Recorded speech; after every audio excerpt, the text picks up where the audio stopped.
Episode number 57, IRONMAN North Carolina 70.3 with Tom Clutter. Welcome to the pursuit of the perfect race. I'm Coach Terry Wilson, and with each episode, I bring stories of athletes to you that share their experiences at races in order for you to learn how to have your perfect race. We will hear stories from athletes of all ages, abilities, and races of all distances. So regardless of where you fit in, there's something in it for you. Thanks for spending some time with me today. Now let the pursuit begin.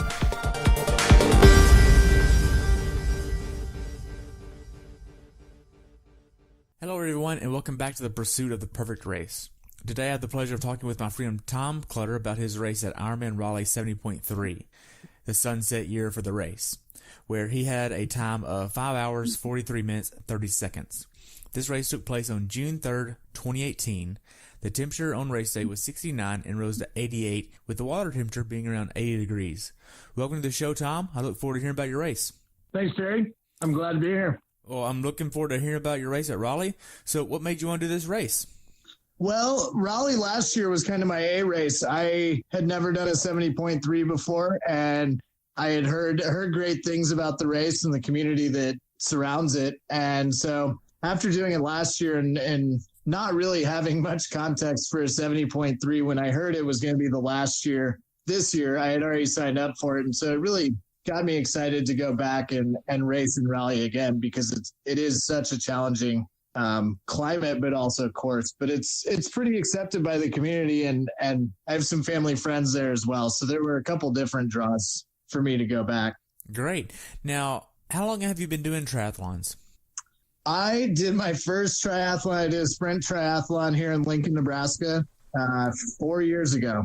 And I grew up in St. Louis riding mountain bikes. So I actually was riding a hardtail trail bike in that first sprint. And after that, I kind of got hooked. So every year since, I've kind of just been building up to see what that next level would be. Wow. Now, how was your training going into Raleigh? Well, going into Raleigh, I had a different mentality this year. Again, last year it was my A race and longer than any triathlon I had done up to that point.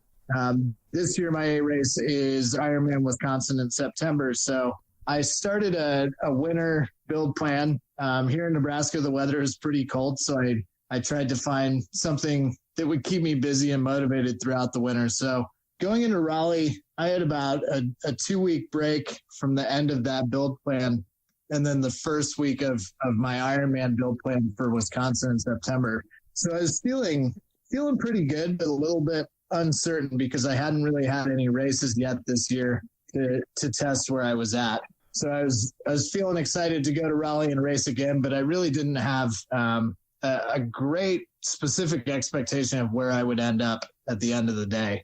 Right. So did you miss any training going into this race?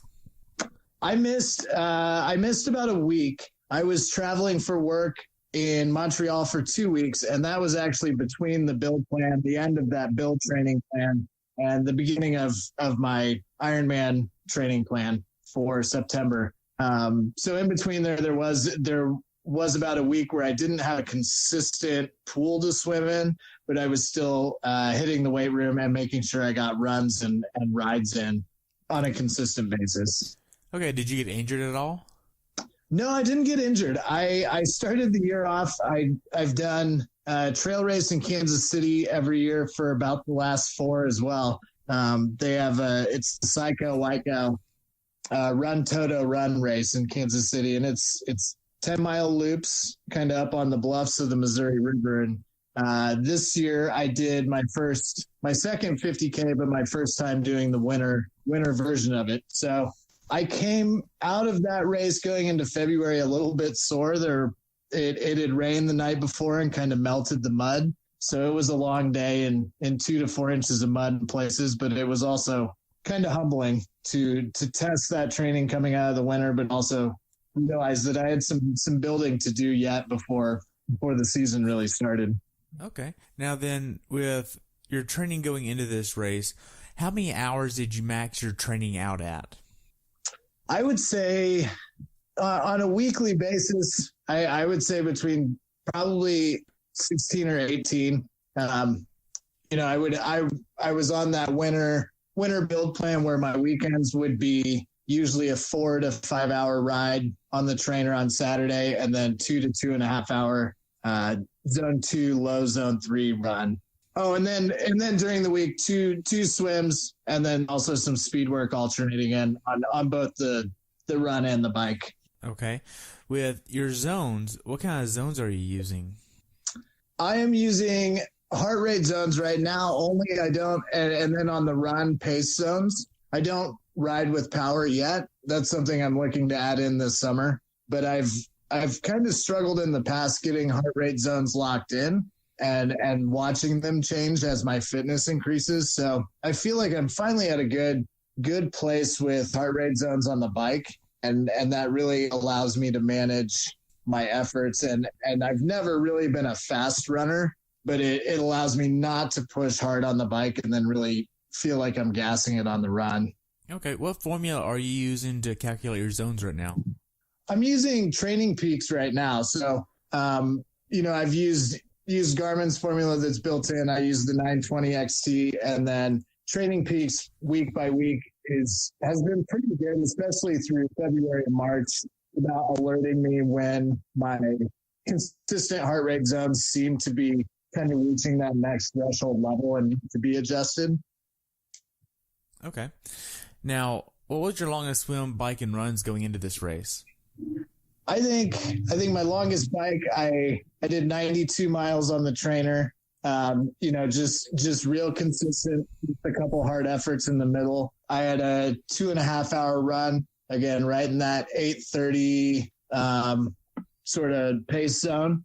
And then I had some longer swims up in the 30, 31, 3,200 yard range. And then we had a pretty cold winter in Nebraska. So once it warmed up, I was able to get 2 open water swims in, where I think one was around 2,800 yards and the other was again right at 3,100, just to get out of the monotony of the pool and try and get acclimated again to swimming in a lake atmosphere.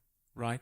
What kind of workouts were you doing in the pool? In the pool, I was doing a lot of, it seemed to be like the plan. The build plan was a lot of alternating 400 and 100s as big sets, where it would be, that right at threshold and then a sub threshold 100 set. And that was about once a week. I would have one big threshold, sub threshold swim that was around 2,500 yards. And then that was usually on Wednesday or Thursday. And then on Mondays, every Monday I had an endurance set where I would get to threshold, on some 200 and 300 yard intervals. But then a lot of it was just that recovery in between and then longer sets. So how much of your training was outside? Well, living in Nebraska again, we don't get as much snow as we used to, but we get a lot of ice on the roads. So it was kind of humbling to spend the better part of the winter indoors on the trainer. But I've got some friends that ride cyclocross up here, and so I'll go over and ride on the trainer in their basement, or there's a good group of people that we try and make it fun to still ride inside. But I'd say at least 60 to 70% on the bike was done inside, and then I would try and switch it up if I was on the bike inside the day before and it wasn't terrible outside. I don't mind running in the cold, so I would try and get out there. But it wasn't probably until the third week of April that I was able to get any sort of open water or outdoor swimming in. Wow. So with all of your training indoors, do you have a smart trainer that you're using? No, I use a Cyclops Fluid 2. Okay. So it's a fluid trainer, and I use a cadence and then a speed sensor. Okay. Now, with all of your training, what kind of nutrition were you using during the training? As someone that's worked in kitchens as a chef and in the culinary industry for a long time, I try and stay consistent once I find something that works. Joji bars I really like, and Huma real food gels, especially after doing a couple of trail ultras last year where you're out there, for 7 to 9 hours and moving all the time, I tried to translate a lot of that into this training block too. And I think I mainly use those. And then, if I'm on the road, I always try and have some citrus, and orange and bananas, just keeping real food that my body is prepped to digest going. And then I do have the Gatorade endurance blocks, and I really enjoy coffee. So I always try and have some cold brew. I have a bottle of cold brew I'll brew the night before if I know I have a big workout, and have a little bit of that. And then I'll also use noon tablets. That was something last year in Raleigh that was really the big struggle for me, was being out in the heat like that and not being used to not only hydration, but making sure my salt intake was keeping up with that rehydration. Okay. Now, what specific workouts did you do that gave you the confidence to go into this race mentally and physically prepared? I think, I think one of the biggest ones were those big bike sets. I really enjoy cycling. That's probably my favorite of the three, but those big 4.5, 5 hour workouts inside on the trainer. And then I had 2 outdoor rides. They were probably the only 2 kind of heat acclimation workouts I got in before the race. I had one that was right around 82 miles, and we've got some rolling hills here in Nebraska that aren't dissimilar to the Raleigh bike course. So that transition from those big rides on the trainer out to hitting some rolling hills and being able to keep the same cadence and the same pace, that really made me feel better about going into this race, and that I did have the fitness to really take that part of the race to the next level, and then also feel more comfortable going into the run.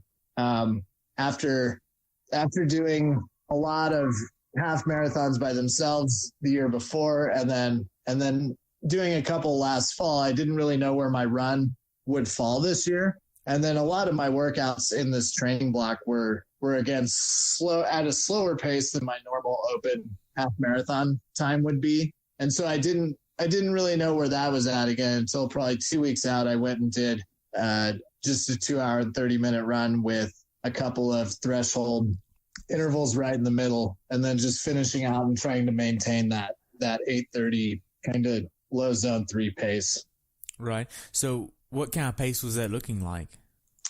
Well, I was hoping to stick right around 8:30, 8:45. I was using the TriDot system last year when I raced, and I believe then when I was training just for the 70.3 to be my A race, it had me sitting right around 7:50, 8-minute miles. And of course, once that heat kicked in and I kind of gassed it a little too much on the bike last year, that dropped my run pace down considerably, and then having some salt issues and cramping too. So this year I was going to be happy if I could stick right around that 8:30, 8:45 mark and get off the bike strong, and then just stay consistent. It was a different run course this year.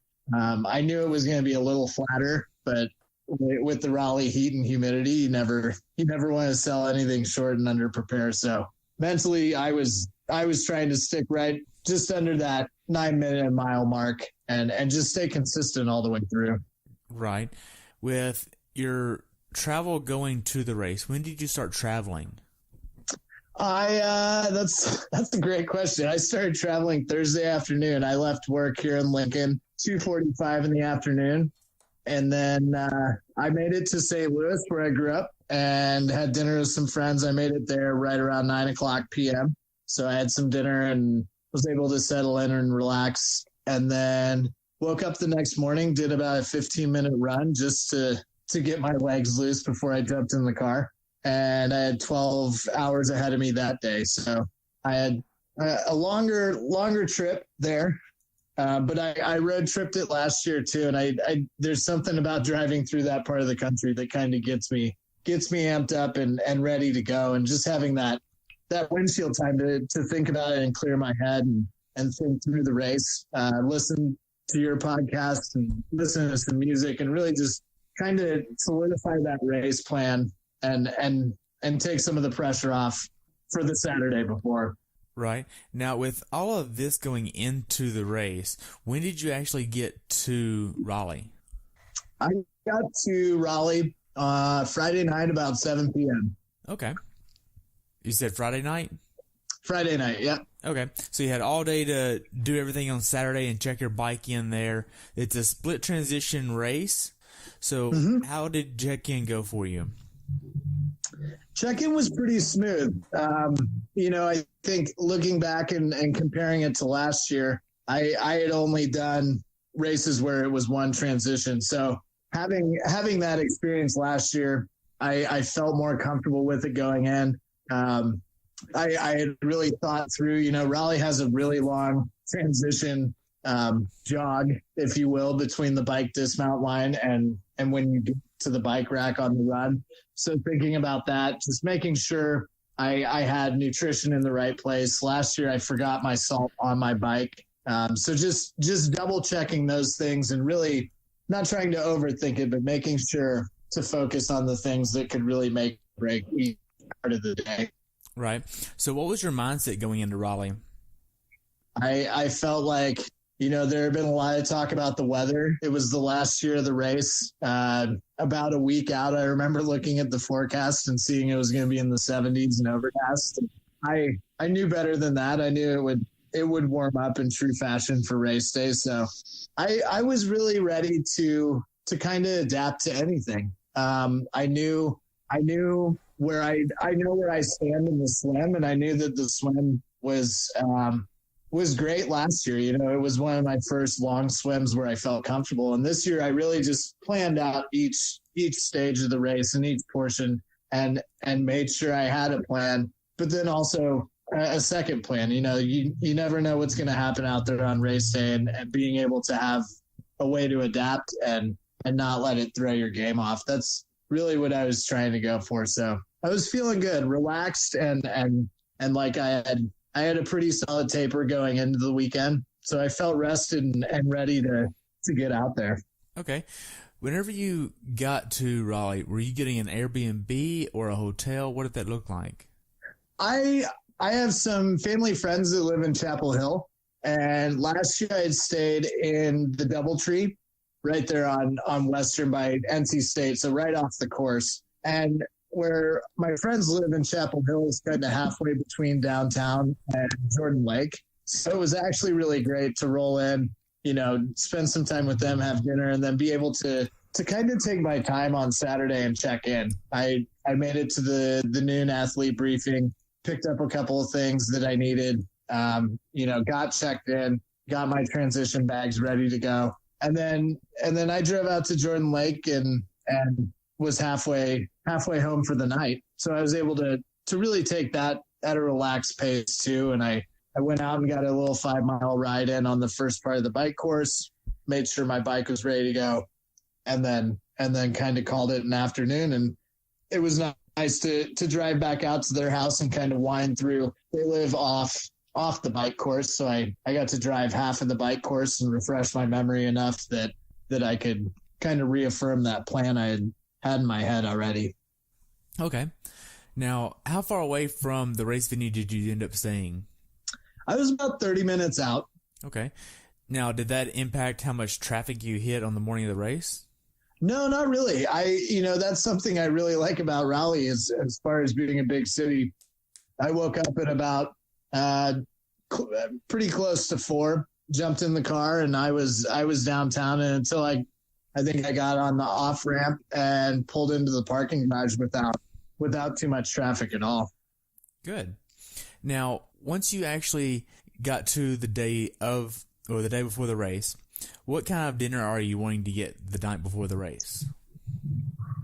Well, I always want to add something with a little extra salt so that I'm not trying to catch up in the morning, again, knowing the heat and humidity. And I know that my body sweats a lot to begin with. And so I want to make sure it's something salty, but also with a lot of natural hydration in it. So this year I had udon noodle soup with a little bit of beef, but then I added some bell peppers myself, making sure there's some vegetables in there that has a little bit extra hydration too, but it's not overly filling, but enough to kind of set the stage and then be able to snack on some things in the morning too, between the shuttle ride and when my wave went off.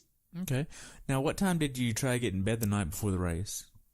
Well, I've come to realize I don't sleep great the night before any race, which is fine. It's totally understandable.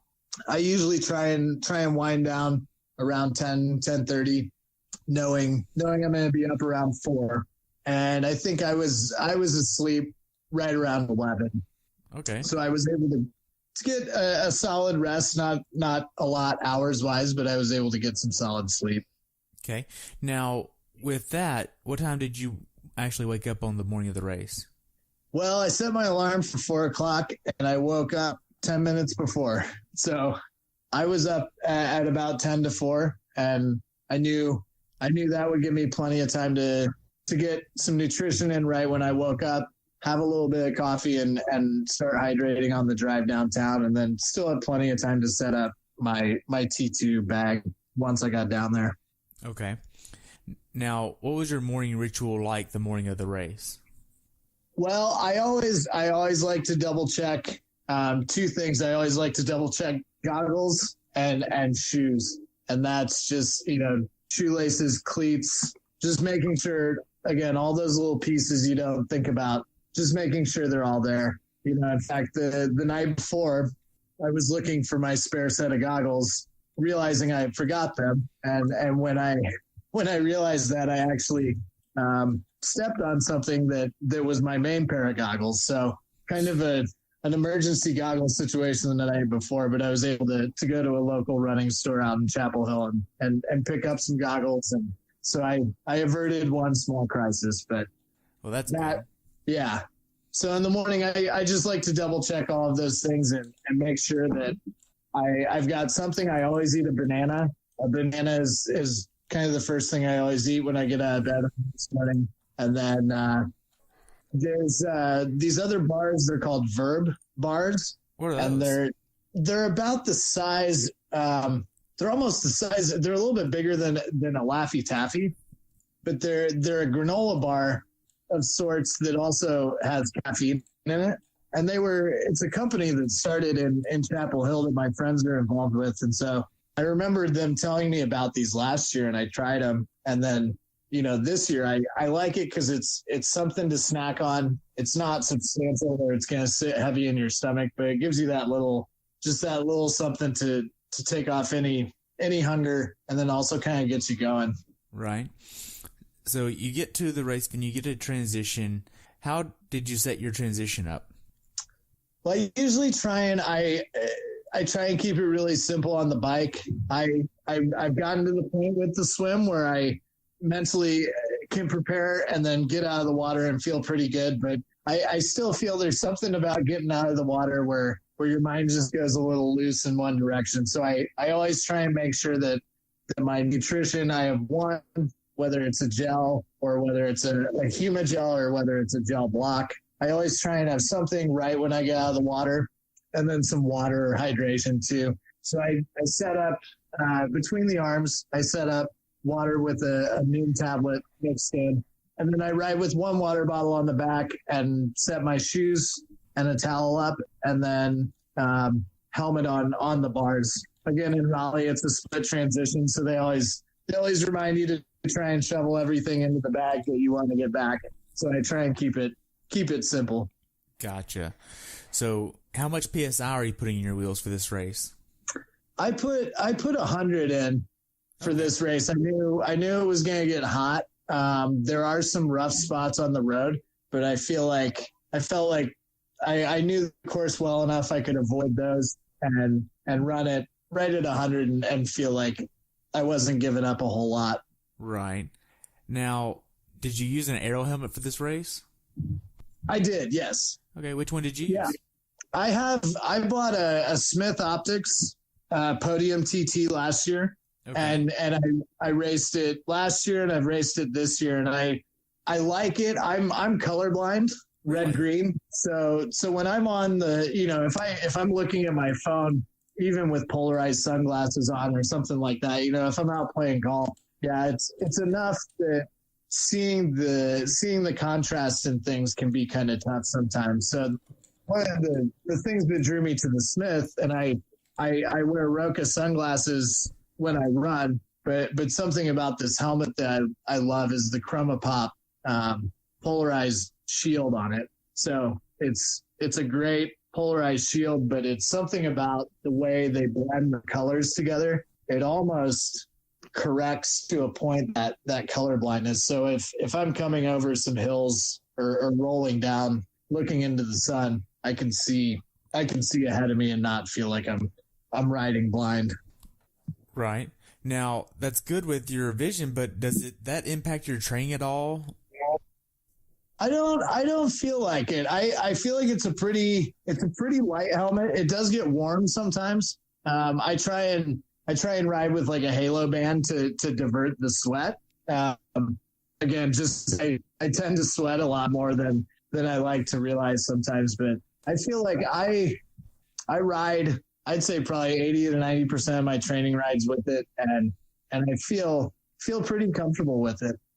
Okay. Now, with setting up your transition, are you using a certain depth wheels here, or are you just going as deep as you can? Well, so I ride a Cervelo P2, and I usually ride Zip 808. I ride a set of Zip 808s. So it's pretty deep dish wheel. I feel like I try and ride them a lot, relatively a lot in training. If I'm outside, if I do get lucky enough to go out and do a long ride outside. And I feel like over the last year, again, there's not many days here in Nebraska we get where there's not a substantial amount of wind and some gusts too. So I've had to learn how to handle them well. Raleigh wasn't quite as breezy. There's a little bit of a cross tailwind, but I feel like once I can get locked in, they ride smooth and they're stiff on the uphill too. Good. Now, in between the time that you leave transition and head to the swim, what does that look like for you? Well, I'm lucky enough that my age group usually goes pretty late in the waves. Depending on which way you look at it. I was a little antsy last year. This year, I've really tried to get into a good routine where I set everything up, kind of get some water, just kind of make sure I know where I'm at, rack wise, and then within the rack coming in from swim out. And then once I feel comfortable, once I've got my tires inflated, where I want them and I feel good. This year especially, I was happy to hang out and watch the pros start and really just kind of soak it in. This year was quite a bit different. I just felt more relaxed and I felt more confident. Once I got things set up, I again had another banana I brought with me. So I took the shuttle at about 4:30, got out there, transition closed right before 7. And then I didn't go off until 8 o'clock. So I had another hour before I was going off, and I got half a bagel with some peanut butter and another banana. I try and time it out where I get my transition ready, get something to eat. And then if I'm feeling like it, I'll do a warm up swim. This year I did just because I knew the water was going to be warm, and cold water doesn't really bother me, but warm water, I wanted to make sure I wasn't too comfortable, but I knew I was ready to go and just loosen my muscles up. Gotcha. So how did the first few hundred yards of the swim go for you?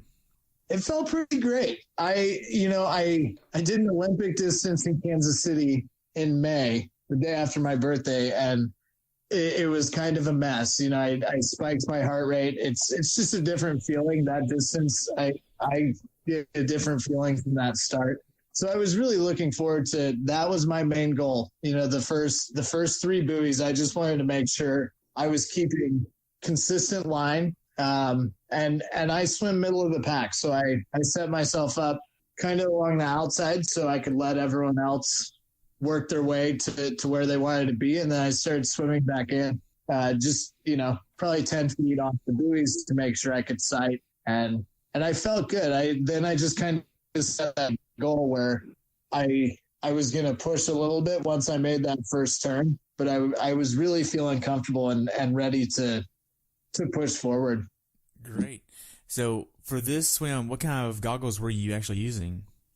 Well, I usually swim in the Roka T1s, and unfortunately, those were the ones I decided to step on the night before. So I was using some TYRs, and they were tinted, and they worked great. You know, they were a little tight. They have more suction on them than I'm used to, and so they weren't quite a great fit on my eyes. But you know, when I turned that first corner, I didn't have any problem sighting. I've never been great about sighting straight ahead, and so if I try and sight as I breathe to my right side if I'm going clockwise.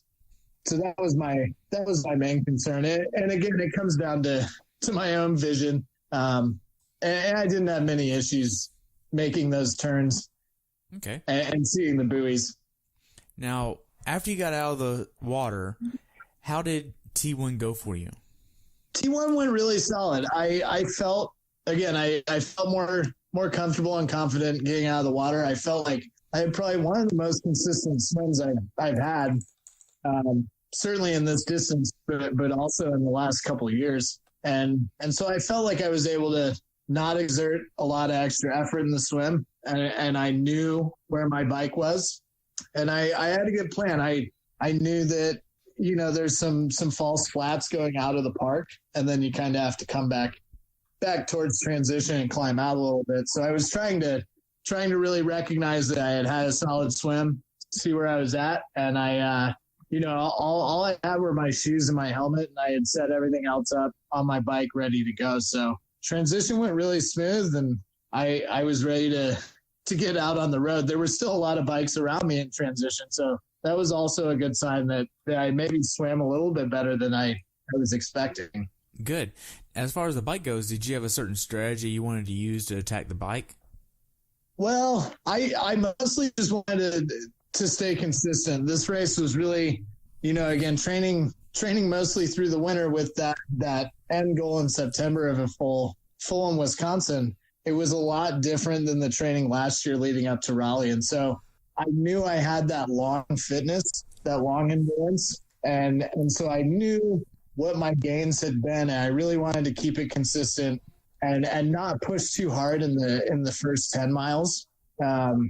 Because the last 10 miles of this course are pretty hilly. And so if you just go burn out the first, it can kind of catch you on the end. And also I was just thinking ahead to the run. So I knew I wanted to stay right around an average of, you know, jump up to zone 4 here and there if I wanted to make a pass. But a lot of it too is I really tried to get into the mentality of letting the hills work for me.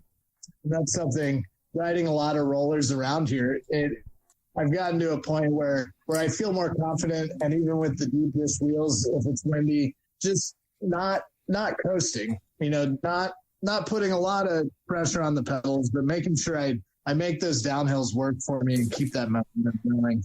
Right. Now, were you trying to hit a certain cadence or power number? Well, I didn't really have a power number in mind. I wanted to keep it pretty consistent between 80 and 90. And then just let the gearing and the hills work around that. And in doing that, you know, all those long trainer rides had really hammered home the feel of the heart rate zones where I wanted to be. So I do wear a watch. I don't run a computer, and I don't run power yet.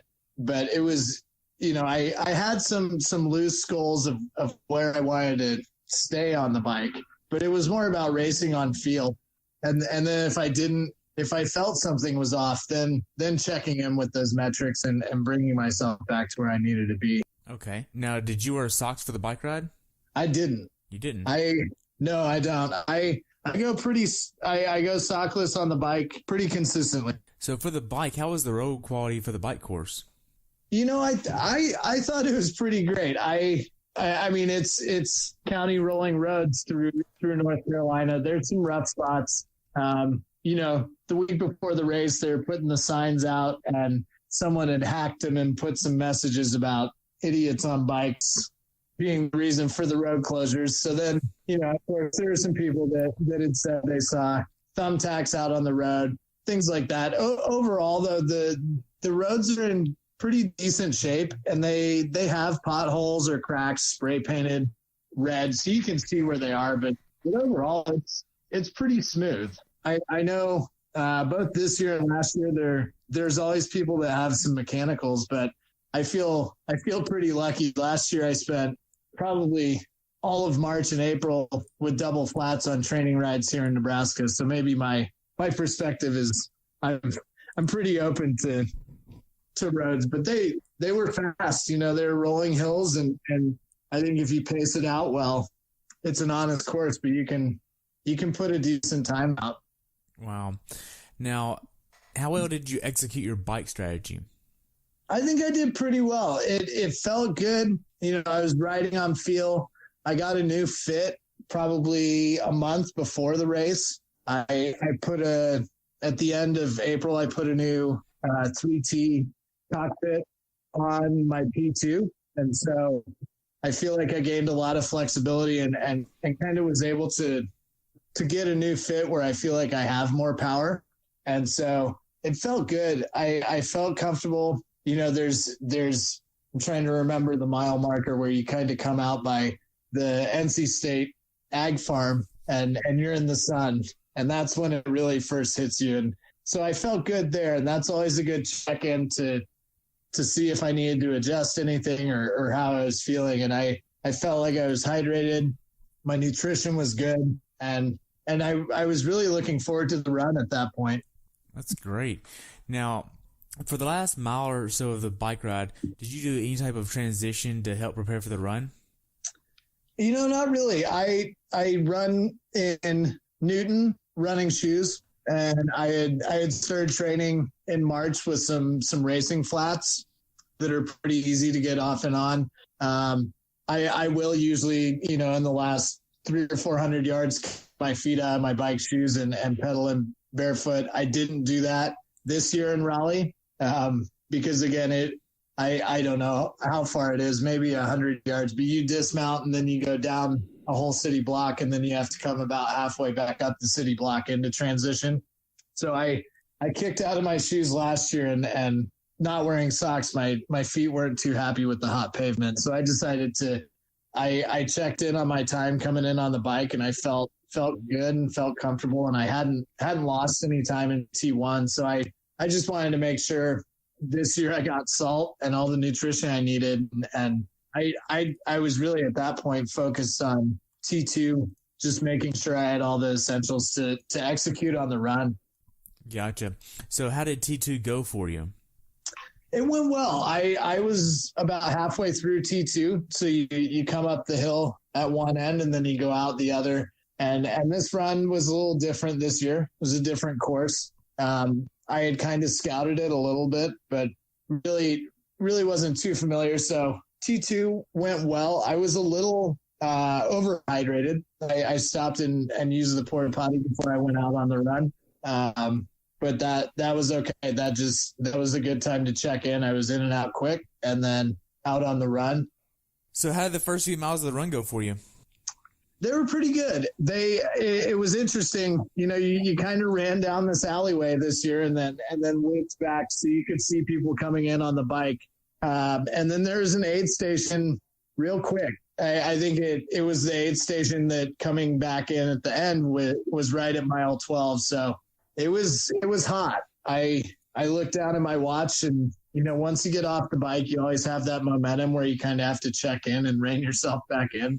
Yeah, that moment. But but it felt good. I looked down and I set the mentality to hit that 8:30 pace, and I was able to get. I carry a small Nathan handheld bottle, and so I was able to fill that up, get some ice, and then head out on the rest of the course. The second mile was a little interesting. It was you went down a hill and then over and down an on-ramp and then back up the other side before you got to the greenway. So there were a couple of decent hills up and down in the first 2 miles of the run course. Okay. So after you get to probably about mile 10, how are you feeling? I was feeling pretty good. Probably mile mile 6 was really my goal, where I wanted to make sure if I got to mile 6 and I was feeling good and feeling good about my nutrition and my hydration, then the rest would be pretty easy to maintain. It did get a little crowded. Some of the course was on the greenway, so you're in a canopy of trees that you've got runners going both directions, different paces, and I started my swim wave at 8:00, so I was quite a bit late in the day and behind a lot of people, but it was good. The aid stations were great. There were some hills though. It wasn't the hills of last year where it was one consistent one you ran up twice for almost half the loop, but it was another honest run course and just trying to stay consistent and make sure I kept fluids and salt going. Wow. How was the support on the course? The support was great. The volunteers every year at this race that I've done it the last two are fantastic. I usually try and hit water and Gatorade and an orange slice, some sort of fruit or solid food. And they were really great about getting you what you needed. There was one aid station where you were coming back on the loop and you kind of went up into the grass, and you would hit it from both sides. But they were good about yelling across and making sure you had what you needed. And they were really, I think a lot of them race themselves, and so they were really supportive. And they knew when you needed either something funny or just a little motivation. So it was always great to turn that corner and see someone that's seen you twice and knows you're probably hurting a little bit by that point, but they still have a smile and something to offer you. Right. So overall, how did the run go for you? I think it went well. I knew that I hadn't had the hot training days this year.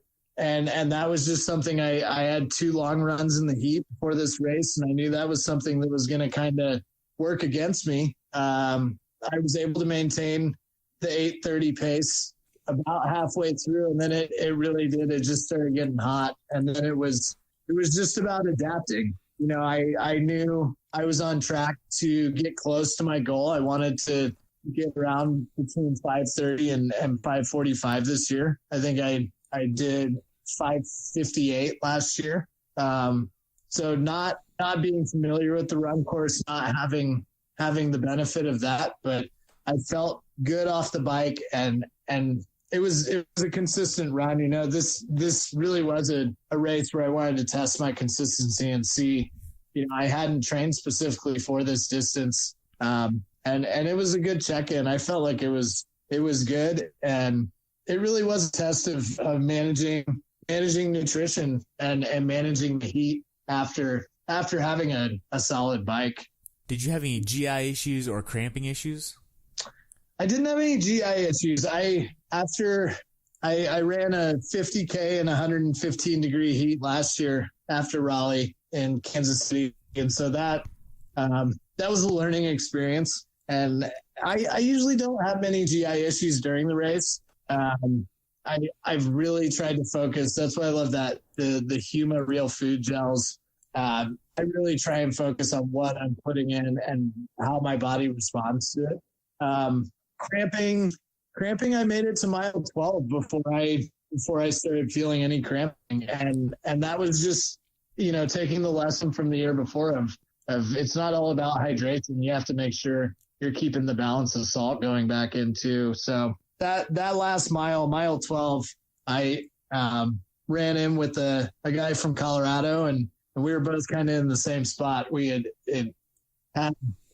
good runs up to that point, and then it started to get hot. Right. But how was the humidity overall, you think?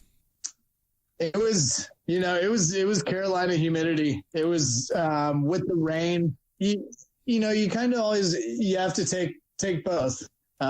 It rained the night before in the area. It rained kind of all weekend, so it was moist there. And when it started to heat up, you could tell it got humid quick.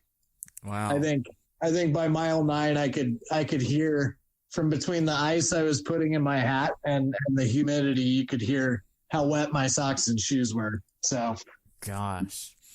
Now, the last 800 yards of the run course, how was that?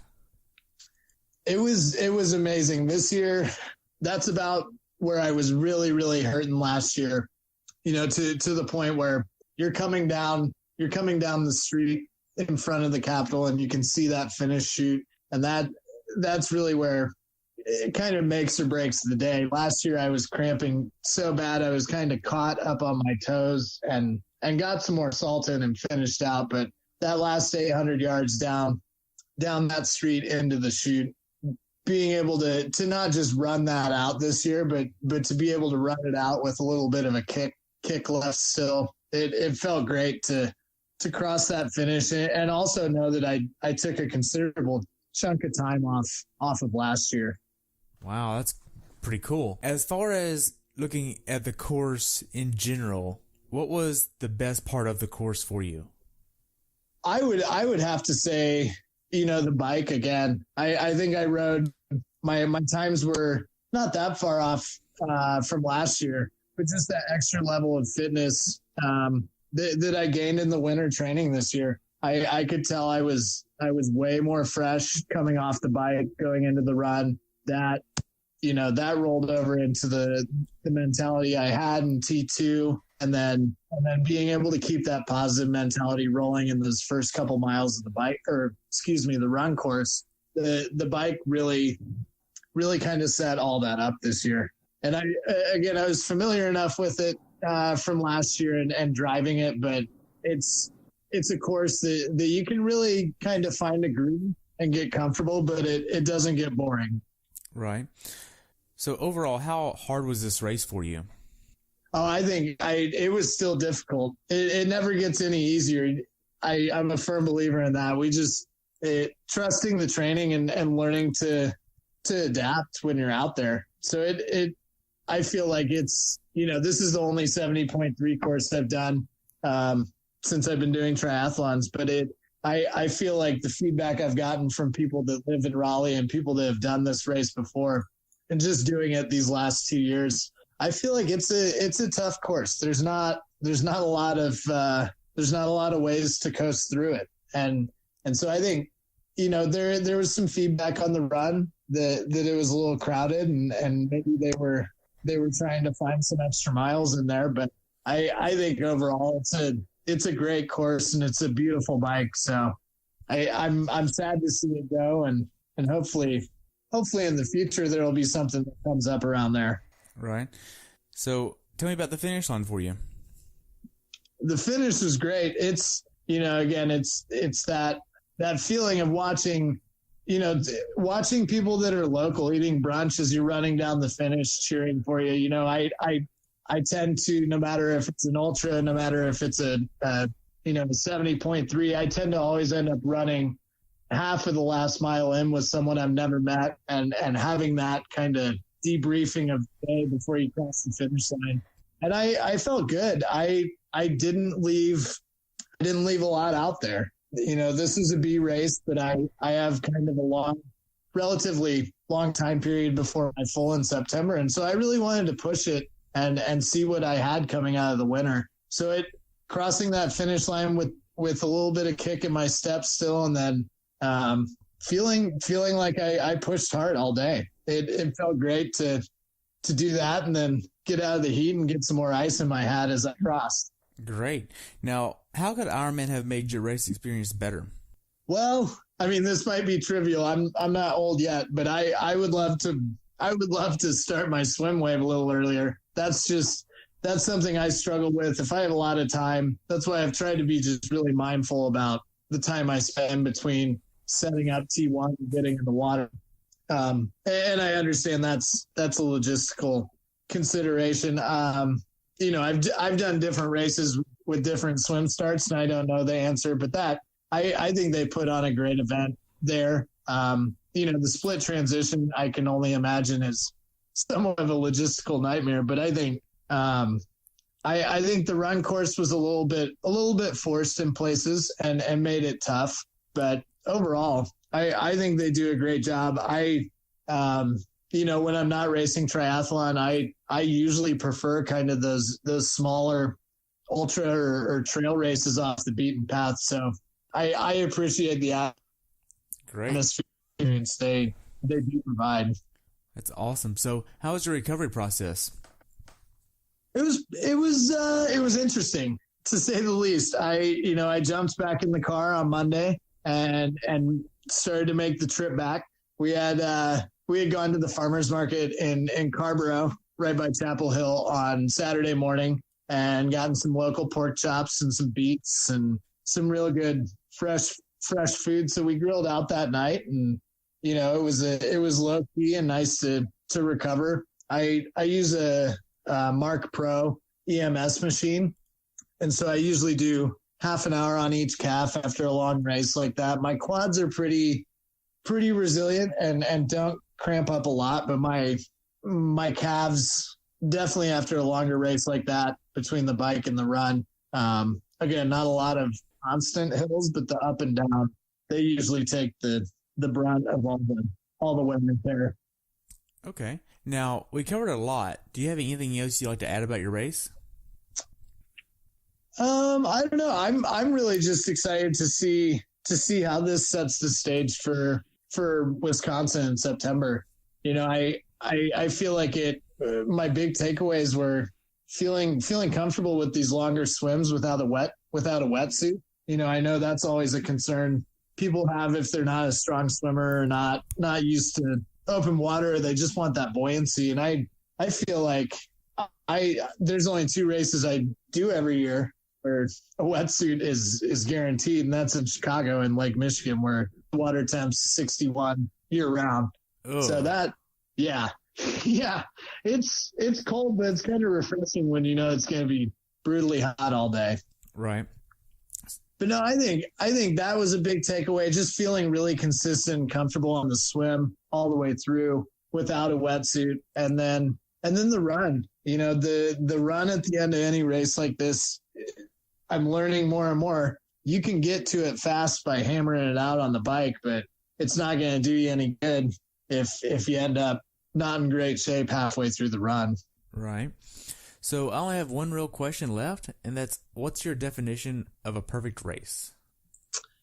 That's a good one. I mean, we all set goals for races, time goals, what we want to hit power, heart rate wise. I think a perfect race to me is just going out with a solid plan and being able to execute on that and stay as close to that plan as you can, but also being able to adapt, and that doesn't mean falling short of your goal, but if you have something that comes up, whether it's a flat or whether you start to cramp, being able to maintain that and just really soak in the experience and being able to be out there and then finish out and see where you fall. Gotcha. Well, I just want to take a minute and say thank you for your time. I've really enjoyed hearing about your race, Tom, and I really look forward to following you in the future. Yeah, you bet. Thank you. I appreciate it. Awesome. Well, hope you have a great day, and we'll talk soon, okay? Okay. Sounds good. Thanks. All right. Thanks for tuning in today. I hope you were able to learn something from today's episode. If you enjoyed the show, please take a minute to leave a review on iTunes or share it with a friend. Be sure to subscribe so you never miss an episode. If you'd like to see pictures from this athlete's race, learn more about who I am, what I'm doing, or be on the show yourself to share your story, check out my website at CoachTerryWilson.com. Until next time, continue the pursuit.